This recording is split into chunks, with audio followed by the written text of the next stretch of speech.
இந்த ஆண்டு தமிழகத்தில் 9 கோவில்களில் இந்து சமய அறநிலையத்துறை சார்பில் சிவராத்திரி விழா கொண்டாடப்படும் என அமைச்சர் சேகர்பாபு தெரிவித்துள்ளார்.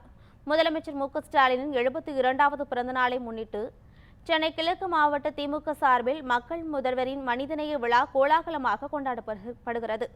அதன் ஒரு பகுதியாக அன்னை சத்யா நகரில் உள்ள ஏழை எளிய மக்களுக்கு அமைச்சர் சேகர்பாபு காலை உணவு வழங்கினார். இதைத் தொடர்ந்து செய்தியாளர்களிடம் பேசிய அவர், இந்த ஆண்டு தமிழகத்தில் 9 கோவில்களில் இந்து சமய அறநிலையத்துறை சார்பில் சிவராத்திரி விழா கொண்டாடப்படும் என தெரிவித்தார். இருமொழிக் கொள்கையில் உறுதியாக இருப்போம் என கூறிய அமைச்சர், மும்மொழிக் கொள்கையை தமிழ்நாட்டில் அனுமதிக்க மாட்டோம் என திட்டவட்டமாக தெரிவித்தார்.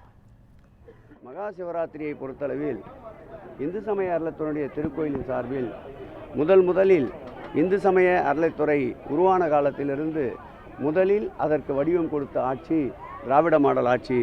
முதலில் மயிலாப்பூரிலே தொடங்கப்பட்ட இந்த மகா சிவராத்திரி என்பது படிப்படியாக இன்றைக்கு 9 திருக்கோயில்களில் வருகின்ற 26ஆம் தேதி தொடங்க இருக்கின்றது. இந்த ஆண்டும் மயிலாப்பூரிலே அந்த நிகழ்வு தொடங்கும்.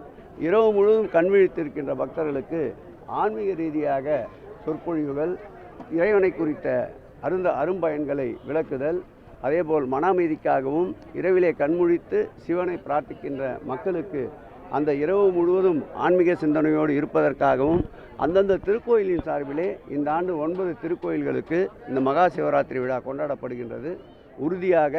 இறுதியாக மாண்புமிகு முதலமைச்சர் அவர் நேற்றைக்கு கூட கடலூரில் அறிவித்திருக்கின்றார், எந்த சூழல் வந்தாலும் இருமொழிக் கொள்கையில் இந்த ஆட்சி உறுதியாக இருக்கும் என்று.